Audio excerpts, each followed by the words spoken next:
우리 하나님을 찬양합니다. 예배 와서도 찬양합니다. 우리 하나님은 찬양받기에 합당하신 주님이십니다. 할렐루야. 네, 그렇죠. 하나님 우리 또 찬양을 기쁘게 받으십니다. 근데 우리 아까 현정자매가 찬양 인도하다가 얘기했듯이 하나님도요, 성경을 보면요, 하나님이 노래를 부르십니다.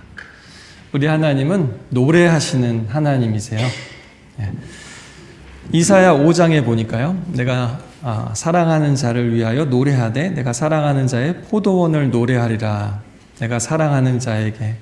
하나님이 굉장히 사랑에 푹 빠지셔서 포도원의 노래를 하고 계십니다. 심히 기름진 산에 포도원이 있다. 이 사랑하는 포도원, 포도밭이요, 이스라엘 백성이랍니다. 이스라엘을 보시고 기쁘셔서 노래를 부르셨어요.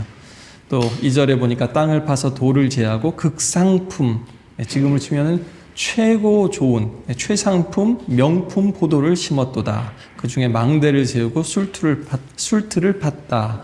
여기까지는 굉장히 좋습니다. 아름다운 발라드입니다.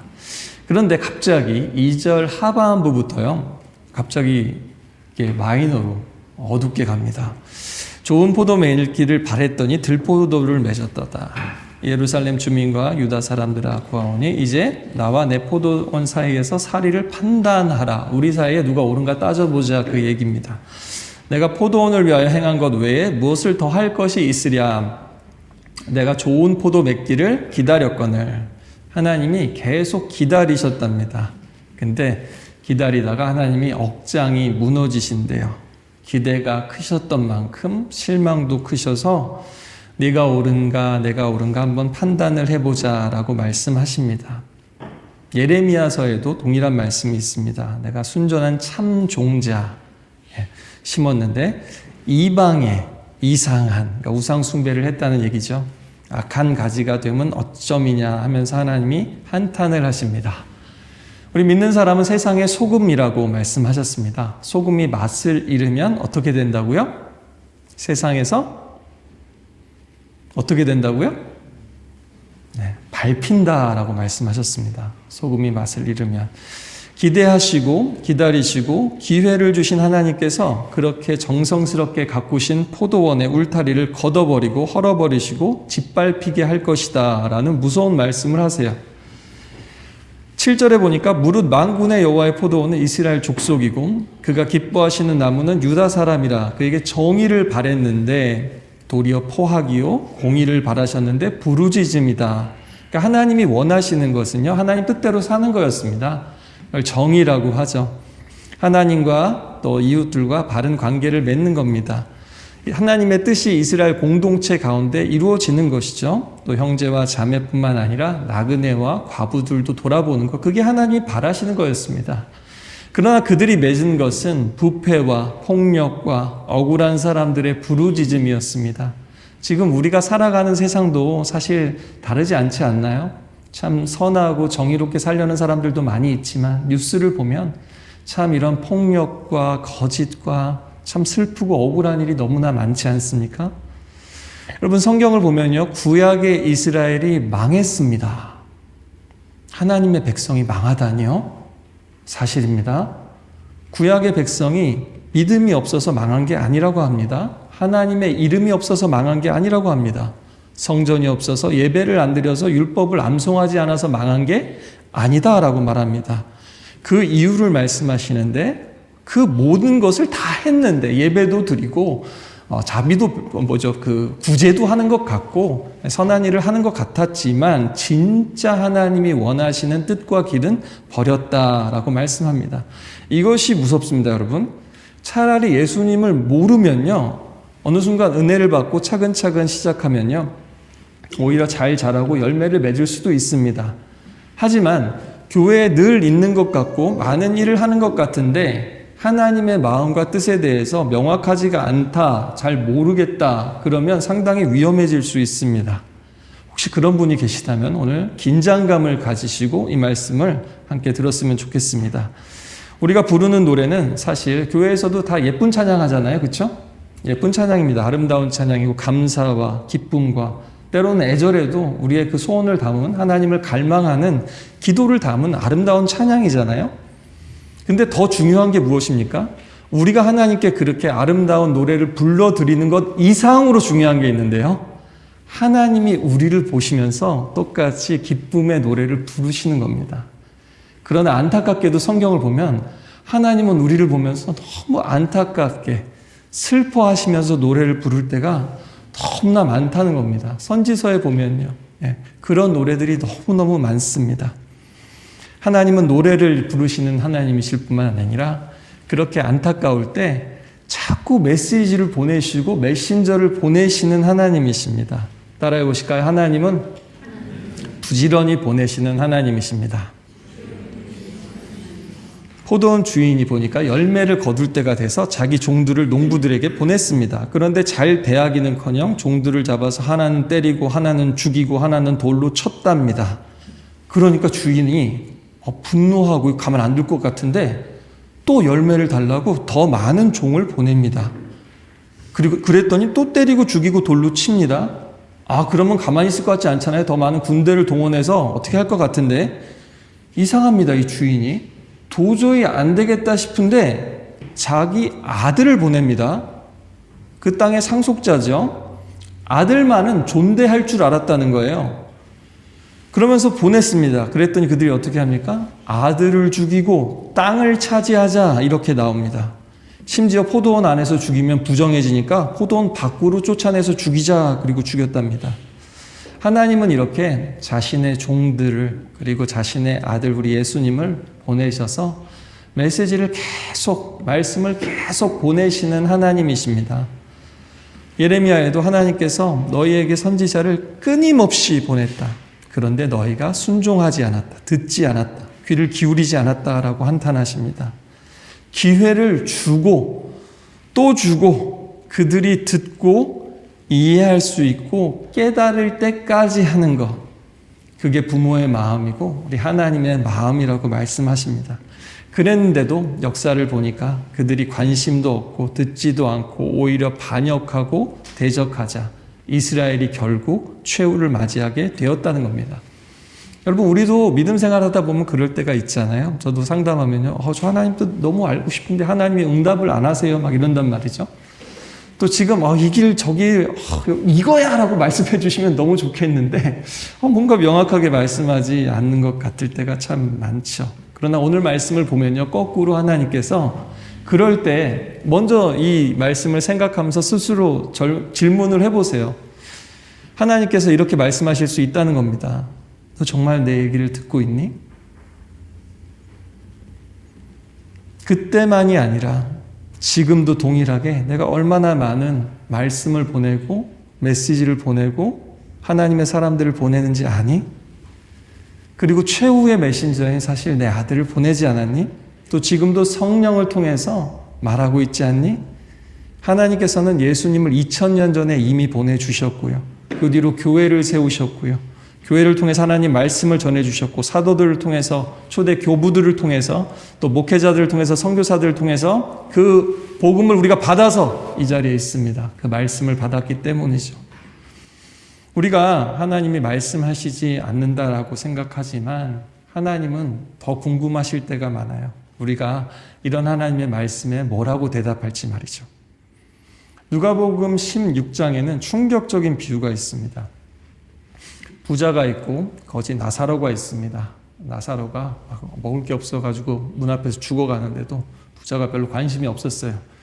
그래서 이제 나사로가 죽었습니다. 부자도 죽었습니다. 보니까 나사로는 천국에 갔어요. 그래서 아브라함 그 조상 아브라함 품 안에서 위로를 받고 있습니다. 부자는 지옥에 갔습니다.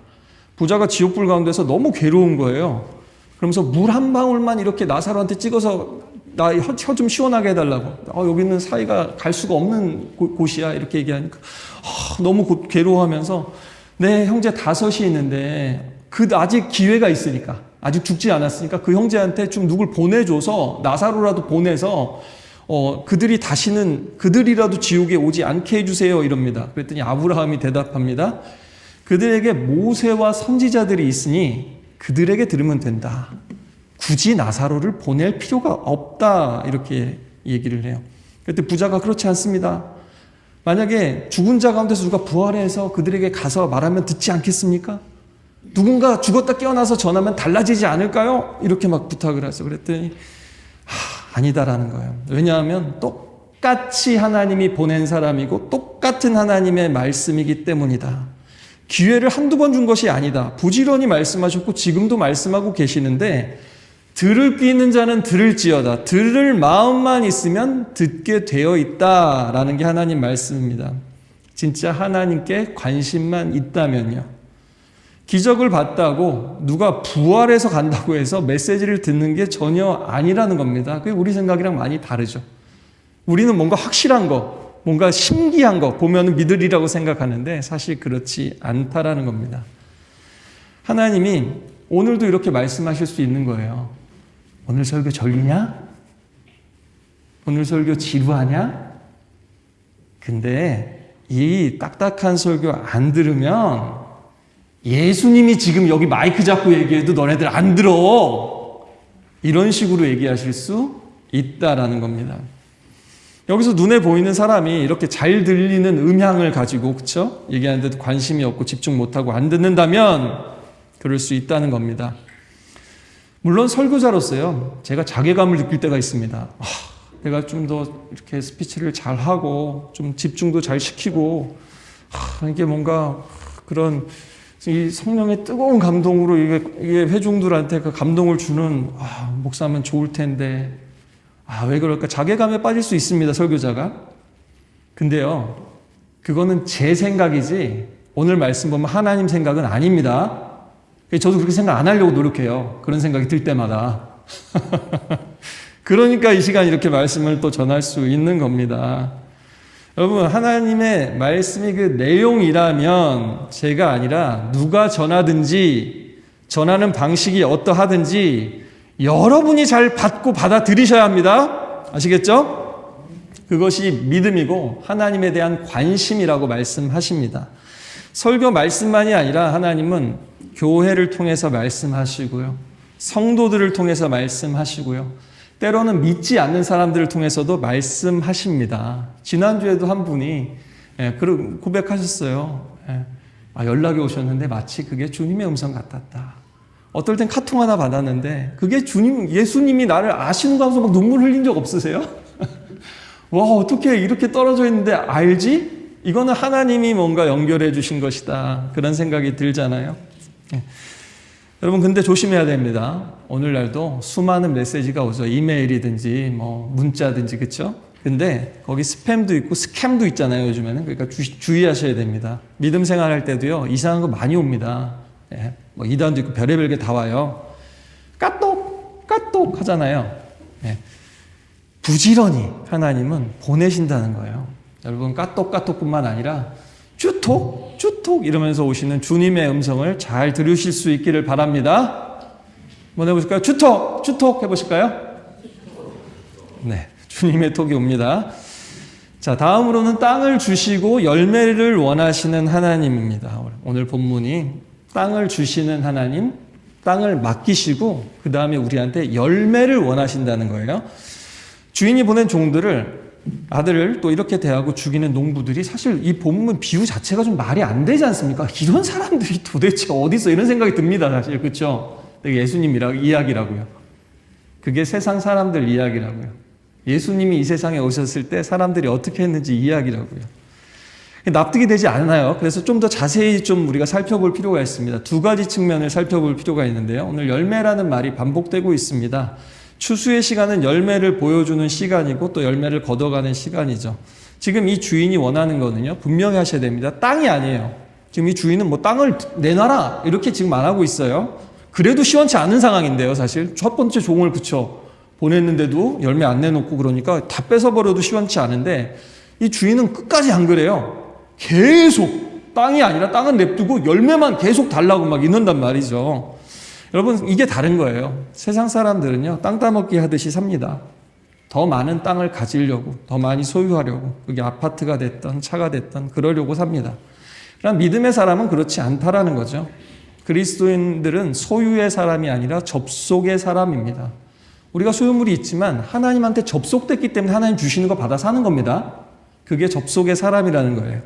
우리는 성공의 사람이 아니라 열매의 사람입니다. 성공이 중요한 게 아니에요. 열매 맺는 게 중요한 것이죠. 땅이 작더라도 잘 경작하면 먹을 게 있고 남는 게 있고 하나님이 축복하셨구나. 이것을 알게 된다라는 겁니다. 땅 따먹기가 아니라 주신 정원을 가꾸듯이 살아가라는 겁니다. 그러나 이들은 땅을 가지는 데만 온통 관심이 쏠려 있으면서 정작 주신 땅을 가꾸는 데는 충실하지 못합니다. 맡긴 포도맛에 열매를 달라고 하나님의 종을 보내니까 거부합니다. 여러분, 저희도 그럴 때 있잖아요. 내 모습이 좀 부끄러워. 하나님, 제가 이런 모습인데 하나님이 저를 받아주실까요? 저는 지금 교회에 한 발, 세상에 한 발 이렇게 좀 뭔가 아직도 걸치고 있는 것 같은데 더 믿음 좋은 사람이 기도하면 들어주지 나 같은 사람이 기도하면 도와주실까요? 이게 뭡니까? 내 마음이 그냥 지레 찔리는 거예요. 내 모습에 내가 그냥 하나님 앞에서 부끄럽고 찔리는 거죠. 그렇죠? 근데 여러분, 이거는요, 하나님의 은혜를 모르는 사람의 생각일 뿐입니다. 그건 도찐 개찐입니다. 믿음의 세계는요. 우리가 잘해봐야 얼마나 잘하겠습니까?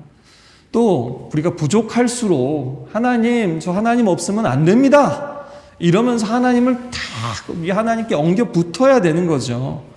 여러분, 또 특히 우리 우리 친구들일수록, 우리 청년들일수록 이런 생각을 더 많이 합니다. 질에 찔려서 멀어지시면 안 돼요. 아시겠죠? 찔릴수록 살다 보면 나 너무 큰 잘못을 한 것 같아. 이거는 하나님하고 관계가 깨진 거야. 이럴 때 있잖아요. 그럴수록 하나님을 더 꼭 붙잡는 우리 자녀들 되시길 바랍니다. 두 번째는요. 지금 이 사람들이 주인의 마음과 뜻을 오해하고 있다는 겁니다. 또 이 당시 법을 좀 알 필요가 있는데요. 당시에 보면 그 땅을 소유한 제후들을 이제 봉건 시대 영주들 같은 거죠. 땅을 이제 소장농에게 맡기고 멀리서 삽니다. 그러면 때마다 와서 이제 그 열매나 세금을 걷어갔습니다. 그런 경우에 이제 땅에 대한 소유권을 주기적으로 확인했습니다. 계속 와서 열매를 받아가고 내가 주인이다 그거죠. 근데 만약에 한 3년 정도 확인이 안 되잖아요. 이 주인이랑 연락이 안 되잖아요. 그러면 그 땅을 점거하고 농사 짓는 사람의 소유가 되는 경우가 있습니다. 이해가 되시죠? 지금도 사실 그런 경우 있잖아요. 땅을 그냥 원래는 자기 게 아니지만 그냥 점거하고 있으면 그 땅이 되는 경우가 있습니다. 물론 오늘 이야기처럼 이 종들이 농부들이 못되게 주인을 살인해서 그렇게 취하면요. 그때도요. 당국이 나와서 조사를 다 했습니다. 그렇죠? 그래서 그런 경우는 아니지만 그게 아니라 예를 들어서 주인이나 그 주인의 아들 상속자잖아요. 둘 다 예를 들어서 갑자기 무슨 전쟁이나 뭐로 죽은 거예요. 그럼 어떻게 돼요? 진짜 이 농부들의 소유가 될 수 있는 게 당시의 법이라는 겁니다. 그러니까 이해가 되시죠? 그러니까 어떻게 하는 거예요? 은밀하게 지금 음모를 꾸미고 있다라는 겁니다. 오늘 농부들은 아들을 보냈을 때 종이 아니라 아들을 보냈을 때 단박에 그런 생각을 할 수도 있는 거예요. 무슨 생각을 하냐면 주인이 죽었구나. 이런 생각조차 지금 할 수 있는 상황이라는 거예요. 그러니까 저 상속자만 몰래 죽이면 게다가 멀리서 왔다 그러잖아요. 증거를 인멸하면 혹시 우리 땅에 될 수도 있겠다. 물론 이게 종들 계속 그러면서 증거들이 얼마나 남았겠어요. 얼마나 이들의 행동이 어리석은지도 다 드러나고 있죠. 이들은 주인과 전혀 다른 생각을 하고 있습니다. 사람을 보내고 또 보내는 주인의 마음은 열매가 없지만 계속 농사하도록 기회를 주시는 거예요. 그러니까 종들을 보내고 열매를 달라고 하는 겁니다. 우리 같으면 싹수가 글렀어. 땅을 몰수해야지. 땅 내놔. 이런 생각이 들 텐데 이 주인은 도무지 이대로 계속 놔두면 안 될 것 같은데 땅을 내놓으라고 해도 시원치 않은데 계속 열매만 달라고 합니다. 이걸 읽는 우리가 답답할 정도잖아요. 답답하지 않으세요? 이거 보면은? 아들이 죽었는데 이런 사람이 어디 있어요? 아들을 보냈는데 아들을 죽였는데요. 그렇죠? 그러니까 그 지경에 이르러서야 마지막으로 심판하고 땅을 몰수합니다. 그때까지는 끝까지 참고 기다리는 거예요. 다른 말로 하면 우리 하나님은요. 끝까지 돌이킬 기회를, 회개할 기회를, 열매 맺을 기회를 주시는 것이 우리 하나님 아버지의 마음이라는 겁니다. 할렐루야. 그러나 농부들은 오해했습니다. 거꾸로 생각했습니다. 왜 종들을 보냈지? 우리한테 기회를 이제 뺏으려는 거야. 열매를 뺏어가려는 거야. 결국에는 땅을 다시 뺏으려는 거야. 이렇게 생각을 한다라는 거예요. 하나님은 돌이킬 기회를 주셨는데 이들은 돌이킬 수 없는 기회구나 이렇게 생각을 한다라는 거예요. 주인은 기다리고 은혜를 베풀고 용서하려고 그러는데 이들은 주인을 죽이려고 하고 있다라는 거죠.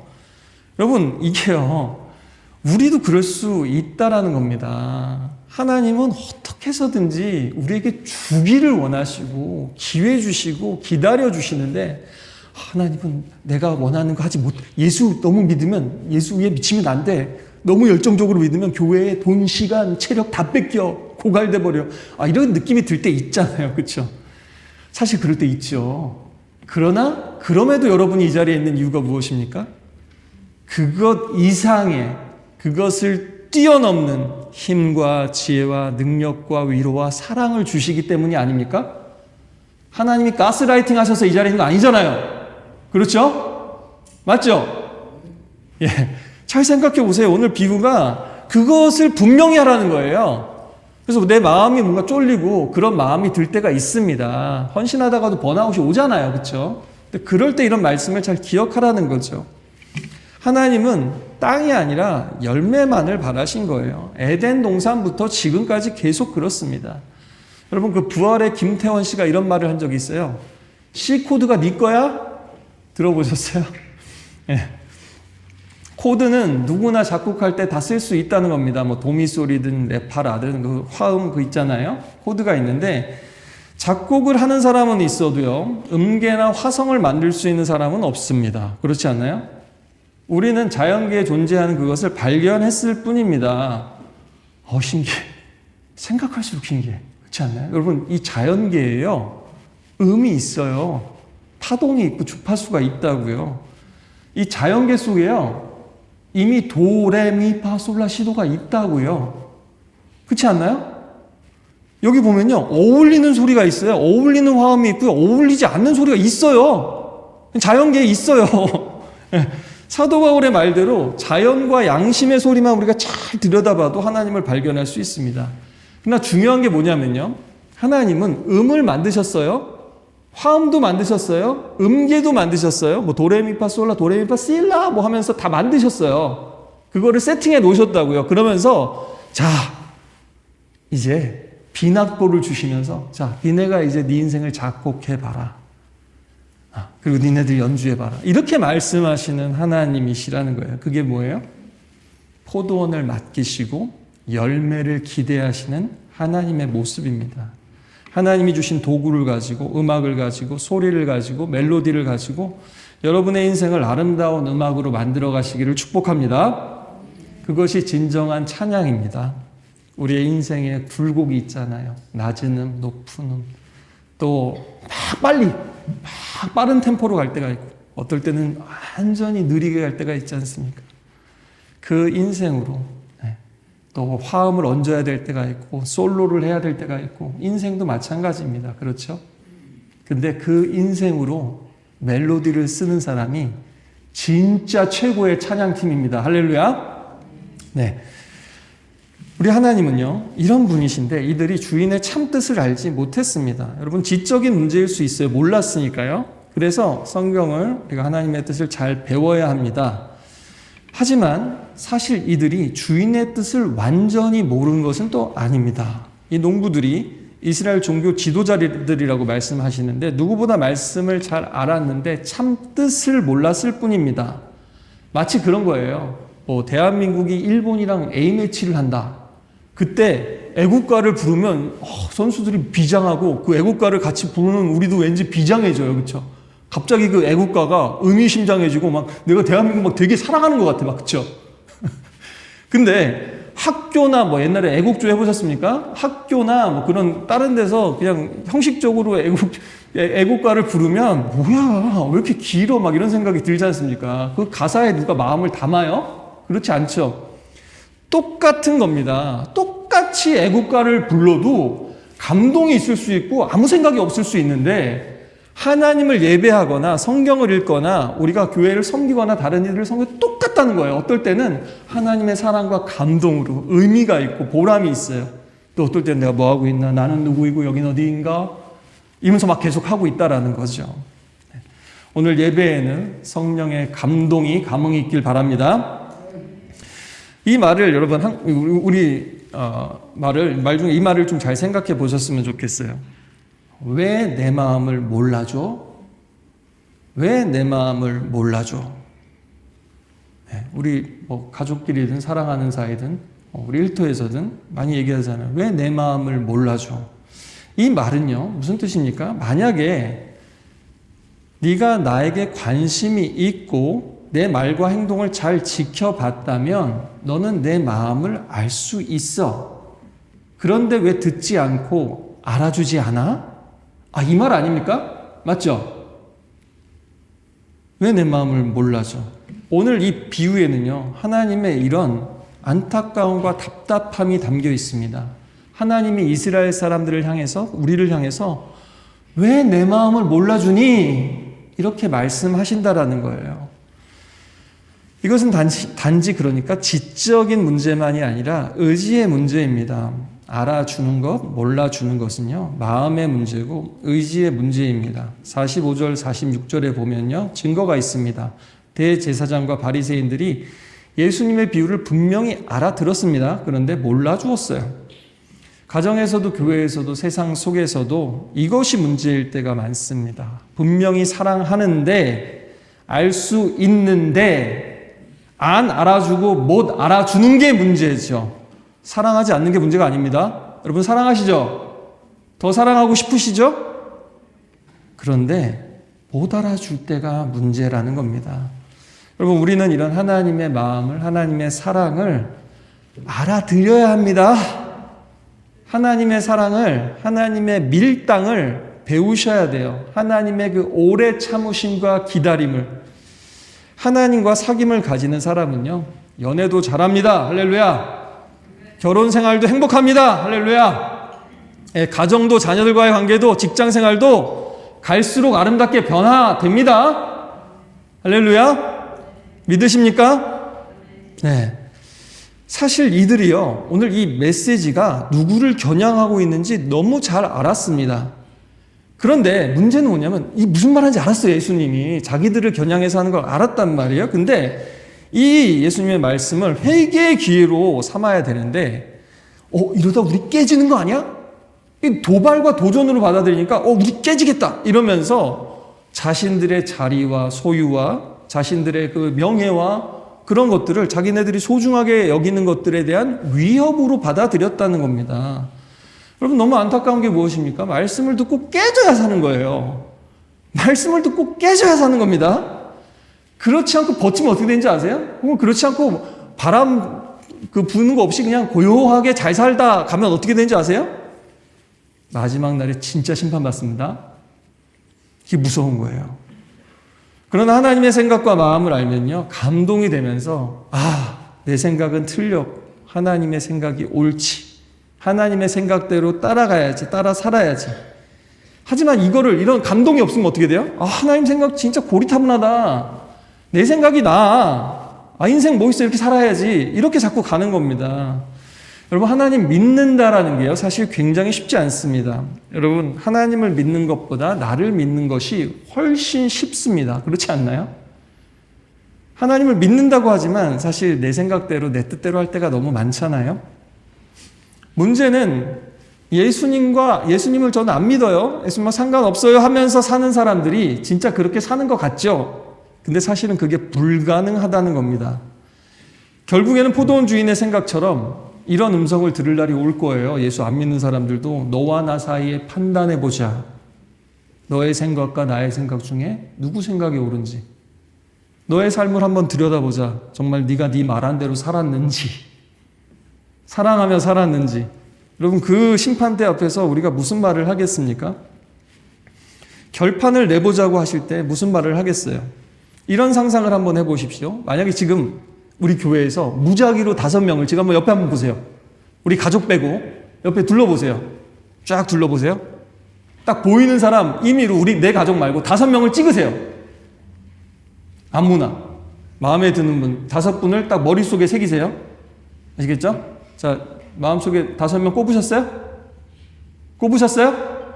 네. 자, 이제 무슨 상상을 하냐면요, 이 5명이랑 내가 무인도에 있다. 무인도에서 이 5이랑 사는 거예요, 여러분. 지금은 교회에서 사이들 좋으시죠? 무인도 가서 먹을 거 없고, 추운데 덮을 거 없고, 자, 그러면 이제 주께서 사랑, 이런 찬양이 나오겠습니까? 조금이라도, 그쵸? 더 먹고 자고 쉬는 건 다 누구나 원하게 돼 있죠. 여러분, 우리가 이런 극단적인 상황에 있지 않으니까 괜찮다고 생각할지 모르지만 결국에는 내가 깨지느냐 남을 깨뜨리느냐, 내가 희생하느냐 남을 희생양 삼느냐 사이에서 우리는 선택하면서 살아가는 겁니다. 바로 하나님을 믿느냐 아니냐는 거는요, 바로 이런 선택을 다 하면서 살아가면요, 하나님을 믿냐 아니냐를 선택하는 거 똑같다라는 거예요. 왜냐? 하나님을 믿는다라는 것은요, 자기를 부인하고 예수님과 함께 내가 십자가에 죽었습니다 라고 고백하는 거거든요. 그럴 때 주님이 새로운 삶을 또 나를 다시 살리시고 살아가게 하십니다 라고 고백하는 거거든요. 아무도 그렇게 근데 살 수가 없었어요. 이것이 가능해진 이유는 하나님이 먼저 죽어주셨기 때문에 그 다음부터 가능해진 겁니다. 예수님이 오셔서 오늘 비유대로 그 아들이 죽으시고 부활하니까 그제서야 가능해진 거예요. 예수님께서 안타깝게 눈물을 흘리시면서 하신 말씀이 있습니다. 예루살렘아, 예루살렘아. 여러분, 성경에서요, 이름을 2번 부를 때는요, 영어로 치면 dear 누구누구예요. 사랑하는 누구누구야 할 때 이 히브리 사람들은 이름을 2번 불렀습니다. 예루살렘아, 예루살렘아, 심판하시는 말씀 같은데도요, 안타깝게 부르십니다. 선지자들을 죽이고 내게 파송된 자들을 돌로 치는 자여, 암탉이 그 새끼를 날개 아래에 모음같이 내가 내 자녀를 모으려 한 일이 몇 번이더냐. 그러나 너희가 원하지 아니하였도다. 하나님은 우리에게 필요한 사람들을 부지런히 보내시고 암탉이 새끼를 품듯이 그렇게 우리를 품으려 하셨지만 우리가 원치 않고 듣지 않았다라는 겁니다. 우리가 사람과 사랑에 실패하는 이유와 하나님과의 사랑에 실패하는 이유가 똑같다라고 그랬죠. 우리가 관심을 가지고 잘 듣고 잘 살피면 알 수도 있고 알아줄 수도 있는데 우리가 뿌리칠 때가 참 많습니다. 그런 사람들이 바로 예수님을 십자가에 못 박은 거죠. 우리도 그들처럼 오늘 이 말씀을 듣고 정신을 바짝 차리지 않는다면 우리는 계속 반복해서 그럴 수 있습니다. 우리 똑같이 예수님을 십자가에 몰아갔던 것처럼 지금도 또 우리가 가장 사랑하는 사람조차 정죄하며 십자가에 못 박으려 합니다. 왜냐하면 내가 죽기 싫으니까. 내 자아가 죽기 싫으니까. 말씀을 맺겠습니다. 하나님은 이렇게 오래 참으시는 분이십니다. 기회를 주고 또 주시는 분이십니다. 그러나 그 기회에는 언젠가 정말 끝이 날 거라고 말씀하십니다. 무한한 사랑의 하나님이라고 해서 악인들을 끝까지 놔두지는 않으시니까요. 만약에 그렇다면 지옥이 없어야 되겠죠? 그러나 하나님은 분명히 말씀하셨습니다. 선과 악 중에 택해야 한다고, 하나님과 세상 중에서 택해야 한다고 말입니다. 하나님은 기대하며 기다리시는 하나님이시지만 결국에는 끝을 보시는 하나님이십니다. 최후의 심판. 여러분, 이 땅에서 끝장을 보시면 편해집니다. 할렐루야. 이게 예배예요. 예배 때 우리가 끝장나는 겁니다. 내 생각이 끝나고 하나님의 생각이 시작되는 거죠. 이 돌 위에 떨어지는 자는 깨지겠고 이 돌이 사람 위에 떨어지면 그를 가루로 만들어 흩으리라. 결국에요, 둘 중에 하나는 부서져야 한다는 얘기입니다. 놀라운 건 처음에는 예수님이 먼저 부서지시는 것 같았어요. 십자가에서 사람들이 예수님의 몸을 완전히 짓밟고 마음도 수치스럽게 하고 조롱하면서 완전히 짓밟고 찢어놓은 것 같았습니다. 그런데 예수님이 부활하셔서 그들 앞에 다시 나타나셨을 때 제자들의 마음이야말로 짓눌리고 완전히 찢어지고 부서졌습니다. 십자가에서 죽지 않은 그들의 자아가 부활하신 주님 앞에서 죽었습니다. 그래서 여러분, 십자가만 붙들면 안 됩니다. 십자가와 부활을 같이 붙들어야 됩니다. 그리고 성령을 부어주시고 감동을 주시니까 그 죽은 마음이 다시 살아나고 완전히 달라지고 새로워진 겁니다. 사랑하는 성도 여러분, 우리 깨집시다. 하나님 말씀 앞에서 깨집시다. 예배 때 깨집시다. 그럼 세상 나가서 안 깨져요. 예배 때, 교회 안에서, 말씀 앞에서, 또 기도하면서 마음을 깨뜨려서 하나님 앞에 부어놓을 때 그런 사람은요, 하나님이 더 이상 깨뜨리지 않습니다. 우리 찬양팀 앞으로 나와주세요. 여러분, 에코라는 그룹, 허각인가 가수가 리메이크를 한 적이 있습니다. 그 가사가 이래요. 지금처럼만 날 사랑해줘. 난 너만 변하지 않는다면 내 모든 걸 가질 사람은 너뿐이야. 난 흔들리지 않아. 넌 가끔은 자신이 없는 미래를 미안해하지만 잊지 말아줘. 사랑해 너와 함께라면 이젠 행복한 나를. 오늘 말씀을 보면서 이 노래가 가사가 떠오르더라고요. 보면 상대방은 흔들리고 있는 것 같잖아요. 근데 이 노래를 부르는 사람은 너만 흔들리지 않으면 난 영원히 네 거다 라고 얘기하고 있는데요. 그게 오늘 하나님의 마음입니다. 그런데요, 여러분, 또 제가 예전에 좋아했던 하드락, 헤비메탈, 메탈리카라는 그룹의 노래가 있습니다. 혹시 들어보셨는지 모르겠지만 가사가 이렇습니다. 우리는 지금 달려가고 있다. 숨어봐라. 대가를 지불하게 될 거다. 죽어가고 있다. 천개의 죽음이다. 너는 늘 가져가는 쪽이었지만 지금은 주는 쪽이다. 생명이란 얘기죠. 생명을 이제 취하다가 이제는 네가 죽게 된다는 얘기죠. 도망치지 마라. 결국 널 찾아낼 거니까. 이 노래가 굉장히 거칠어요. Searching, seek and destroy 막 이럽니다. 굉장히 화나서 막 분노에 차가지고 막 불러요. 근데요, 또 이 말씀은요, 그런 애잔하고 잔잔한 안타까운 마음뿐만 아니라 바로 이 그룹의 이런 가사를 그대로 담고 있습니다. 최후의 심판 때는요, 이런 노래가 울려 퍼질 거라는 겁니다. 아무도 숨어도 피할 수 없습니다. 그러나 믿는 자들은 어떻습니까? 여전히 구원할 자들, 믿는 자들 향해서 하나님은 사랑의 노래를 불러주실 겁니다. 내 곁에만 머물러줘 일까요? 아니면 찾아서 다 파괴해버리겠다 라는 노래일까요? 우리 함께 주님 보좌 앞에 모였네. 우리 주님의 지금 심판대 앞에, 보좌 앞에서 늘 살아가겠습니다 라는 마음 담아서 함께 찬양하겠습니다.